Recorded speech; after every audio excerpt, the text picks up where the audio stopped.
Business advisory meeting ಇತ್ತು. ಇದು ಜಂಟಿ ಬಿಸ್ನೆಸ್ ಅಡ್ವೈಸರಿ ಕಮಿಟಿ.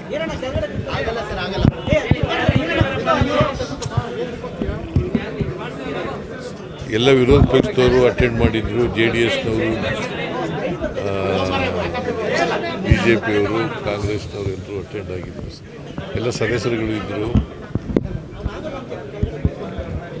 ಮಂಗಳವಾರ ಅಲ್ಲ 3 ದಿನ ಗವರ್ನರ್ಸ್ ಅಡ್ರೆಸ್ ಮೇಲೆ ಭಾಷಣ ಮಾಡೋದು.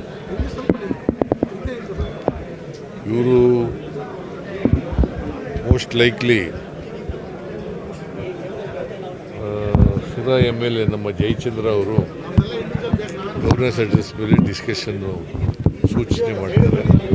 ಅವ್ರಿಗೆ ವಂದನಾ ಅರ್ಪಿಸೋದು ಸೂಚನೆ. ಆಮೇಲೆ ನಯನ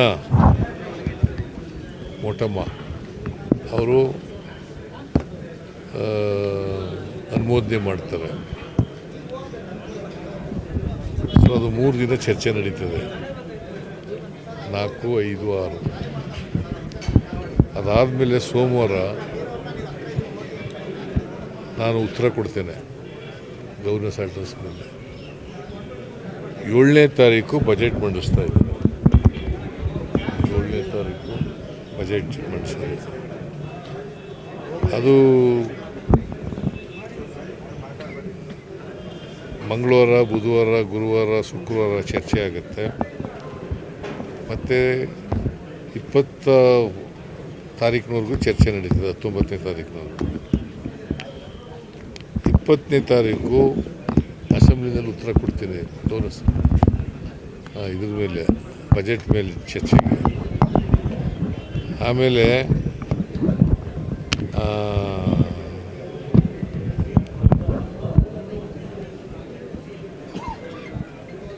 21ನೇ ತಾರೀಕು ಕೌನ್ಸಿಲ್ ಅಲ್ಲ 19ಕ್ಕೆ ಇಲ್ಲಿ ಕೊಡ್ತೀನಿ ಅಸೆಂಬ್ಲಿನಲ್ಲಿ. 20ನೇ ತಾರೀಕು ಕೌನ್ಸಿಲ್ನಲ್ಲಿ ಉತ್ತರ ಕೊಡ್ತೀನಿ. ಇದು ಸೋಮವಾರ 10ನೇ ತಾರೀಕು ಗವರ್ನರ್ಸ್ ಅಡ್ರೆಸ್ ಮೇಲೆ ಡಿಸ್ಕಷನ್ಗೆ ಉತ್ತರ, ವಂದನಾ ನಿರ್ಣಯದ ಮೇಲೆ ಉತ್ತರ ಕೊಡ್ತೀನಿ. ಆಮೇಲೆ ಮಂಗಳವಾರ ಅಲ್ಲ ಉತ್ತರ ಕೊಡ್ತೀನಿ ಕೌನ್ಸಿಲ್ನಲ್ಲಿ. ಅಂದಮೇಲೆ ನೋಡಿ, ಬಜೆಟ್ ಮಂಡಿಸಿದ ಮೇಲೆ ಮಂಡಿಸೋವ್ರಿಗೂ it is a secret document. ಗೊತ್ತಾಯ್ತಾ? ಅಲ್ಲಿರೋದು ಏನಿದೆ ಅಂತ ಹೇಳಕ್ ಬರಲ್ಲ. ಸರ್, ಗುತ್ತಿಗೆ ಸಂಘದವರು ಭೇಟಿ ಮಾಡಿದ್ರು, ಏನು ಭರವಸೆ ಕೊಟ್ಟಿದ್ದೀರಾ ಅಂತ ಸರ್? ಏನು ಭರವಸೆ ಕೊಟ್ಟಿಲ್ಲ. ಏಪ್ರಿಲ್ ಕೊಡೋಣಪ್ಪ ಅಂತ ಹೇಳಿದ್ದೀನಿ ಹೊರತು ಅವರು ಹೇಳಿದ ರೀತಿಯಲ್ಲಿ ಅವ್ರು ಏನಂತ ಕೇಳಿದ್ರು ಅಂತಂದರೆ 30,000 ಬಾಕಿ ಇದೆ, 15,000 ಕೊಟ್ಬಿಡಿ ಏಪ್ರಿಲ್ ತಿಂಗಳಲ್ಲಿ. ಅವೆಲ್ಲ ಆಗದಿದ್ದ ಕೆಲಸ. ಎಷ್ಟು ಸಾಧ್ಯನೋ ಅಷ್ಟು ಕೊಡ್ತೀವಿ ಅಂತ ಹೇಳಿ. ಈಗ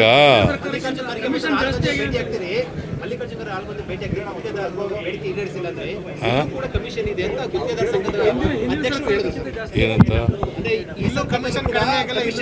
ಅಧಿಕಾರಿಗಳ ಮಟ್ಟದಲ್ಲಿ ಈ ಸರ್ಕಾರದಲ್ಲೂ ಕೂಡ ಕಮಿಷನ್ ಇದೆ. ಇಲ್ಲಿ ಬೇಡಿಕೆ ಹೇಳಿದ್ರೆ ಮಲ್ಲಿಕಾರ್ಜುನ ಖರ್ಗೆ ಮತ್ತು ರಾಹುಲ್ ಗಾಂಧಿ ಭೇಟಿ ಆಗ್ತೀವಿ ಅಂತ ಮುಖ್ಯಮಂತ್ರಿ ಹೇಳಿದ್ದೇವೆ ಅಂತ ಹೇಳಿದ್ದಾರೆ. ಭೇಟಿ ಆದರೆ ಭೇಟಿ ಆಗಲಿ, ನಮ್ಮದೇನು ತಕರಾರಿಲ್ಲ. ಯಾರನ್ನ ಭೇಟಿ ಆಗೋದಕ್ಕೂ ನಮ್ಮದೇನು ವಿರೋಧ ಇಲ್ಲ. ಬಟ್ ನಮ್ಮ ಹಣಕಾಸಿನ ಪರಿಸ್ಥಿತಿ ನೋಡ್ಕೊಂಡು ಕೊಡಬೇಕಾಗ್ತದೆ. ಬಾಕಿ ಎಲ್ಲ ಉಳ್ಕೊಂಡದು ಯಾರಿಂದ? ಇವರು ವಿರೋಧ ಮಾಡಿದ್ರ? ಹಣ ಹಿಡಿದೇವರು ಕೂಡ ಒಪ್ಪಿಗೆ ಕೊಟ್ಟು, ಒಪ್ಪಿಗೆ ಇಲ್ಲದೇವರು ಕೂಡ ಟೆಂಡರ್ ಕರೆದಕ್ಕೆ ಟೆಂಡರ್ನಲ್ಲಿ ಯಾಕೆ ಪಾರ್ಟಿಸಿಪೇಟ್?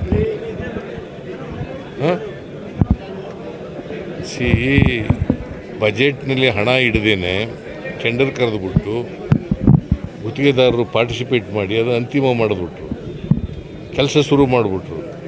ಪೆಂಡಿಂಗ್ ಬಿಲ್ಸ್ಗಳು ಜಾಸ್ತಿ ಆಗೋದು. ನಾವು ಹೊಣೆನ ಅದಕ್ಕೆ? ಸರ್ಕಾರ ಬಿಡುಗಡೆ ಮಾಡಿದ್ರೆ ರಾಹುಲ್ ಗಾಂಧಿಗೆ ಮಲ್ಲಿಕಾರ್ಜುನ ಖರ್ಗೆ ಕೊಡ್ತಿರೋದು ಒತ್ತಡ ಹಾಕ್ಲಿಕ್ಕೆ ಸರ್, ಒತ್ತಡ ಹಾಕಲಿಕ್ಕೆ ಕಂಪ್ಲೇಂಟ್ ಕೊಡ್ತೀವಿ ಅಂತ ಹೇಳ್ತಾರೆ ಅವರು. ಯಾರಿಗಾರ ಕಂಪ್ಲೇಂಟ್ ಕೊಡ್ಲಪ್ಪ, ಹಣಕಾಸಿನ ಪರಿಸ್ಥಿತಿ ನೋಡ್ಕೊಂಡೆಲ್ಲ ಕೊಡೋದು ನಾವು. ನಮಗೆ ಕೊಡಬಾರ್ದು ಅಂತಲ್ಲ, ಹಣಕಾಸಿನ ಪರಿಸ್ಥಿತಿ ನೋಡ್ಕೊಂಡು ಕೊಡ್ತೀವಿ. ಕಮಿಷನ್ ಆರೋಪನೂ ಕೂಡ ಮಾಡಿದಲ್ಲ ಸರ್, ಅಧಿಕಾರಿಗಳ ಮಟ್ಟದಲ್ಲಿ ಕಮಿಷನ್ ಇದೆ ಅಂತ. ಅಧಿಕಾರಿಗಳ ಮಟ್ಟದಲ್ಲಿ ಬಿಲ್ ಬಿಡುಗಡೆಗೆ ಕಮಿಷನ್ ಇದೆ ಅಂತ ಹೇಳಿದ್ದಾರೆ. ಯಾರು? ಗುತ್ತಿಗೆದಾರ. ಕೊಡಬೇಡ ಅವರು ಯಾಕೆ ಕೊಡ್ತಾರೆ? ಕೊಡೋದು ಬೇಡ. ಈ ಲಂಚ ತಗೊಳ್ಳೋನು ಅಪರಾಧಿ ಅಲ್ಲ, ಲಂಚ ಕೊಡೋನು ಅಪರಾಧಿನೇ ಅಲ್ವಾ? ಮತ್ತೆ ಅಲ್ಲ, ಹಿಂದೆ ನಿಮ್ಮ ಸರ್ಕಾರದಲ್ಲಿ ನೀವು ಆರೋಪ ಮಾಡಿದಿರಿ, ಈಗ ಅವರು ಹೇಳ್ತಿದ್ದಾರೆ ಇನ್ನೂ ಕಮಿಷನ್ ತಗೋತಾ ಇದ್ದಾರೆ ಅಂತ ಹೇಳ್ತಿದ್ದಾರೆ. ಕಮಿಷನ್ ಯಾರು ಕೊಡಬಾರ್ದು, ನಾವು ತಗೊಳ್ಳಲ್ಲ ಯಾರು. ನಾನು ಇವತ್ತಿನವರಿಗೆ ಪರ್ಸೆಂಟೇಜ್ ಆಗಲಿ ಬಿಲ್ ಹಣ ಬಿಡುಗಡೆ ಮಾಡೋಕ್ಕಾಗಲಿ ಇವತ್ತಿನವರಿಗೆ ದುಡ್ಡು ಕೇಳಿದೆ. ಮೈಲೂರನ್ನು ಹೇಳಿದ್ದಾರೆ ಡಿ ಕೆ ಶಿವಕುಮಾರ್ ಇದೇ ಅವಧಿಯಲ್ಲಿ ಸಿಎಂ ಆಗ್ತಾರೆ ಅಂತ ನಿಮ್ಮ ಗಮನಕ್ಕೂ ಬಂದಿದೆ? ನಿಮ್ಮ ಗಮನಕ್ಕೂ ಬಂದಿದೆ? ನಾನು ಮತ್ತೆ ಹೇಳ್ತಾ ಇದ್ದೀನಿ, ಹೈಕಮಾಂಡ್ ತೀರ್ಮಾನ. ಈಗ ಮೊಯ್ಲಿಯವರು ಹೇಳೋದು ಅಥವಾ ಇನ್ನೊಬ್ರು ಹೇಳೋದು ಮುಖ್ಯ ಅಲ್ಲ. ಹೈಕಮಾಂಡ್ ಏನು ಹೇಳ್ತಾರೆ ಅದು. ಸರ್ ಖರ್ಗೆ ಅವರು ಅಲ್ಲ ಸರ್, ಖರ್ಗೆ ಅವ್ರು ಹೇಳಿದ ಮೇಲೆ ಈಗ ಪದೇ ಪದೇ ಮಾತನಾಡ್ತಾ ಇದ್ದಾರೆ. ನೀವು ಸೈಲೆಂಟ್ ಆಗಿದ್ದೀರಾ, ಬೇರೆಯವರೆಲ್ಲ ಮಾತನಾಡ್ತಾ ಇದ್ದಾರೆ. ನಾನು ಏನು ಮಾತಾಡ್ತೀನಿ, ನೀವು ಮಾತಾಡ್ತಾ ಇಲ್ಲ, ಬೇರೆಯವರು ಮಾತಾಡ್ತಾ ಇದ್ದಾರೆ. ನಾನು I will go by the high command's directions. Yes sir, thank you.